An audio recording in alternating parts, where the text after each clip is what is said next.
સમાચારમાં આગળ વાત કરીએ બનાસકાંઠામાં કમોસમી વરસાદે ખેડૂતોની ચિંતા વધારી દીધી છે। જિલ્લામાં ભારે પવન સાથે વરસાદ વરસતા ખેડૂતો ચિંતિત થયા છે। ડીસા, અમીરગઢ, કાંકરેજ અને પાલનપુર તાલુકામાં વરસાદના કારણે ખેતરમાં પડેલા ઘઉં, બટાટા અને વરિયાળી જેવા પાક પલળી ગયા છે, તો ઘણા ખેડૂતોના ખેતરોમાં લણણી કરેલો ઘઉંનો પાક એ જમીન પર પડી ગયો છે, જ્યારે પપૈયાના પાકને પણ નુકસાન થયું છે। કમોસમી વરસાદે ખેડૂતો માટે ફરી એકવાર આર્થિક સંકટ ઊભું કર્યું છે। ઉનાળામાં વરસાદની અપેક્ષા નહોતી અને પાક લણણી માટે તૈયાર રાખ્યો હતો, પણ આ અચાનક વરસાદથી બધું પલળી ગયું। હવે સરકાર દ્વારા સર્વે કરીને વહેલી તકે સહાય આપવામાં આવે તેવી ખેડૂતોની માંગ। ખેડૂતો બધી રીતે આ વખતે એક યુદ્ધના કારણે ડીઝલ પેટ્રોલના ભાવ વધારે છે અને એની અંદર ખેડૂતોને એના પોતાના પાકનો ભાવ મળતો નથી અને અધૂરામાં પૂર્વ વરસાદે નુકસાન કર્યું। તો આ બાબતે સરકારશ્રી વિચારણા કરી ખેડૂતોના સારા ભાવ લાવે અથવા તો ખેડૂતોને વળતર થાય એવું કંઈક આયોજન કરવા અમે સરકારશ્રીને વિનંતી કરીએ છીએ। અત્યારે ખેડૂત ખૂબ ચિંતિત છે, કારણ કે તેના દરેક પાક ખેતરમાં છે। ઘઉં ગણો, એરંડા ગણો, બટાકા ગણો, વરિયાળી ગણો, રાયડો ગણો, એ બધું હાલ ત્યાં ખેતરમાં બગડે છે અને ખેડૂત માટે મોટામાં મોટી આફત આવી છે। સવારમાં વહેલા ફૂલ વાવાઝોડું અને વરસાદ બંને એકી સાથે હતા, તો ખેડૂતો ખૂબ દુઃખી છે હાલ। તો વાત કરીએ નકલી પનીરને લઈને તંત્ર એલર્ટ મોડ પર છે। રાજ્યભરમાં શંકાસ્પદ પનીરના વેચાણ પર આરોગ્ય વિભાગની કાર્યવાહી। અમદાવાદમાં ફૂડ એન્ડ ડ્રગ્સ વિભાગ દ્વારા ચેકિંગ કરવામાં આવ્યું। હોટલ અને રેસ્ટોરન્ટ્સમાં ખાસ ડ્રાઈવ હાથ ધરાઈ। અમદાવાદમાં અલગ અલગ જગ્યાએ આરોગ્ય વિભાગે દંડની કાર્યવાહી પણ કરી છે।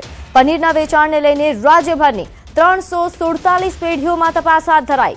અંદાજે 615 કિલોગ્રામ શંકાસ્પદ પનીરના જથ્થાનો નાશ કરાયો છે। હવેથી મેન્યુ કાર્ડ અને બોર્ડ પર પનીર કે એનાલોગ લખવું એ ફરજિયાત છે।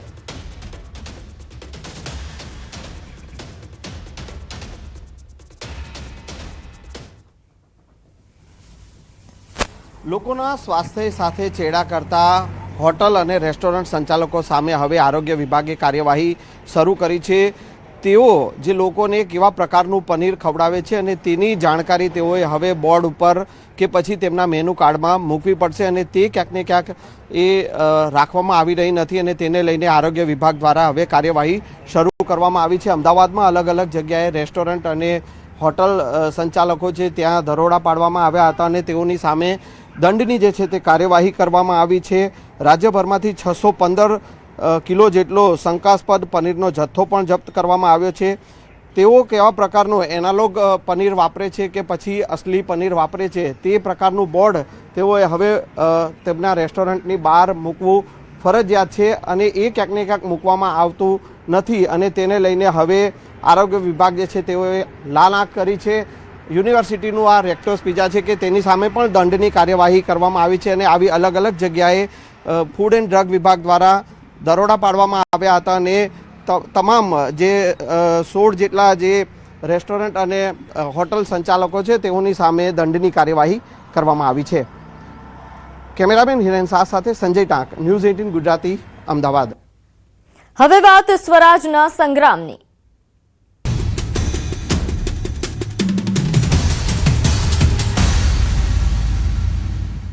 સ્થાનિક સ્વરાજ્યની ચૂંટણીને લઈને ભાજપમાં બેઠકોનો ધમધમાટ શરૂ થયો છે। આગામી 3 દિવસની અંદર ભાજપ 15 મનપાના ઉમેદવારો જાહેર કરી શકે છે। આથી આગામી 3 દિવસ ભાજપ ચૂંટણી સમિતિની બેઠક મળશે।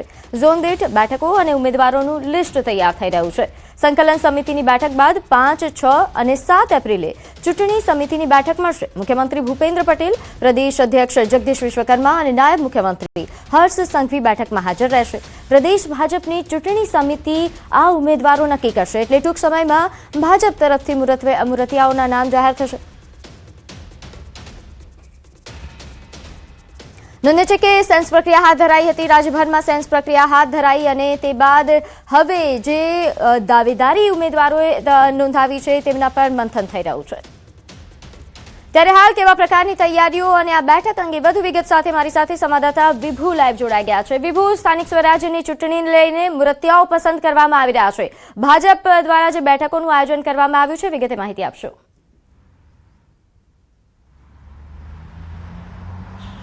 પ્રીતિ, સ્થાનિક સ્વરાજની ચૂંટણીને લઈ રાજકીય પાર્ટીઓ છે તે તૈયારી કરી રહી છે અને ભારતીય જનતા પાર્ટી દ્વારા સેન્સ પ્રક્રિયા છે તે પૂર્ણ કરવામાં આવી છે. દાવેદારોએ દાવેદારી નોંધાવી દીધી છે. અલગ અલગ વોર્ડમાં અંદાજિત 50 જેટલા લોકોએ દાવેદારી નોંધાવી છે, જેની સંકલન સમિતિની જે બેઠક છે તે મળશે અને એ બેઠકમાં જે ઉમેદવારો છે તેના નામ ઉપરની ચર્ચાઓ થશે. કારણ કે પૂર્વ જે મુખ્યમંત્રી હતા, પૂર્વ નાયબ મુખ્યમંત્રી હતા કે જેઓએ પણ કહ્યું છે કે મારા નહીં પરંતુ સારા ઉમેદવારોની પસંદગી છે તે કરવામાં આવે. ત્યારે ભારતીય જનતા પાર્ટી દ્વારા સંકલન સમિતિની બેઠક બાદ ચૂંટણી સમિતિની બેઠક મળશે અને આ બેઠકમાં ફાઇનલ યાદી છે તે તૈયાર કરવામાં આવશે. ઉમેદવારોના નામ ઉપર મહોર છે તે લગાવવામાં આવશે. અત્યારે 11 વાગ્યા પછી આ બેઠકની શરૂઆત થશે અને જે સંકલન સમિતિની સભ્યો છે તે પણ અહીં ઉપસ્થિત રહેશે અને સાથે જ ચૂંટણી સમિતિના મેમ્બરો છે તે પણ ઉપસ્થિત રહેશે અને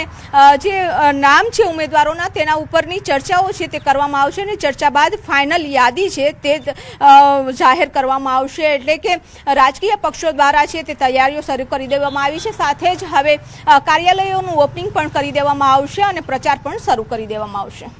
જી વિભુ, આભાર માહિતી આપવા બદલ. તો આજે તે સંવાદદાતાએ જણાવ્યું કે બેઠકનો ધમધમાટ શરૂ થઈ ચૂક્યો છે અને આ બેઠક બાદ હવે નામો જાહેર થઈ શકે છે.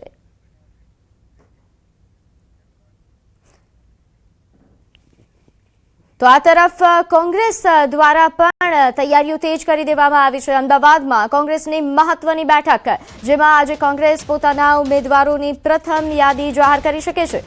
બોર્ડ સમિતિઓ પાસેથી આવેલા નામો પર કોંગ્રેસ આખરી મહોર મારશે. પ્રદેશ પ્રમુખ સહિત અગ્રણીઓ આ બેઠકમાં હાજરી આપવાના છે.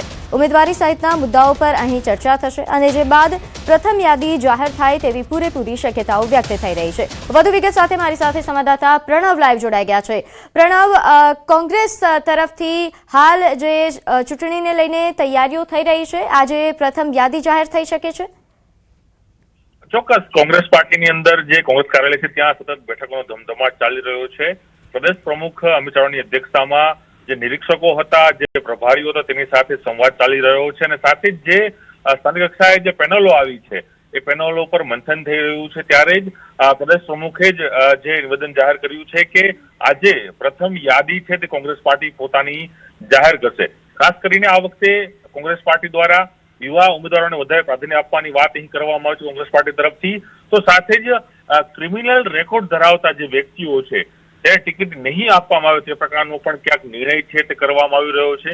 તો સાથે જ જે વર્તમાન સ્થાનિક કોર્પોરેટરો છે, સ્થાનિક તાલુકા પંચાયતના સભ્યો છે, જિલ્લા પંચાયતના સભ્યો હોય, એ સભ્યોને પણ રિપીટ કરવા કે ન કરવા, જીતનો ક્રાઇટેરિયા છે કે નથી, એ તમામ પહેલુઓ ઉપર તેઓ ચર્ચા કરી રહ્યા છે. અને જે સ્થાનિક ચૂંટણી સમિતિ જે બનાવવામાં આવી છે જિલ્લા કક્ષાએ, તાલુકા કક્ષાએ, એ તમામ જે લોકો છે એક પેનલ છે તે બનાવીને પ્રદેશ હાઈકમાન્ડને સોંપવાના છે. પ્રદેશ હાઈકમાન્ડ તેમાંથી છણાવટ કરીને જે જીતી શકે તે ઉમેદવાર, નવા ચહેરાઓ, મહિલાઓને પ્રાધાન્ય, નવા યુવા ચહેરાઓને પ્રાધાન્ય, તેને લઈને પ્રભારીઓ સાથે, નિરીક્ષકો સાથે સંવાદ કરશે. ત્યારબાદ એક મોડી સાંજ સુધીમાં માનવામાં આવી રહ્યું છે કે કોંગ્રેસ પાર્ટી પોતાની પ્રથમ યાદી, તેમાં પણ જે પેનલો, જે બોર્ડની અંદર સિંગલ પેનલ આવેલી છે એ નામો છે તે કોંગ્રેસ પાર્ટી મોડી સાંજ સુધીમાં જાહેર કરી શકે છે. જી, આભાર માહિતી આપવા બદલ. સ્થાનિક સ્વરાજ્યની ચૂંટણીને લઈ તમામ પાર્ટીઓ એડીચોટીનું જોર લગાવી રહી છે. ત્યારે એઆઈએમઆઈએમ પણ મેદાનમાં ઉતરી છે. એઆઈએમઆઈએમ દ્વારા અમદાવાદમાં જાહેર સભા યોજાઈ. ખાનપુરના જેપી ચોક ખાતે અસદુદ્દીન ઓવૈસીએ જાહેર સભા સંબોધી હતી. લોકલ બોડી ચૂંટણીમાં એઆઈએમઆઈએમ મેદાનમાં ઉતરશે તેમ જણાવ્યું.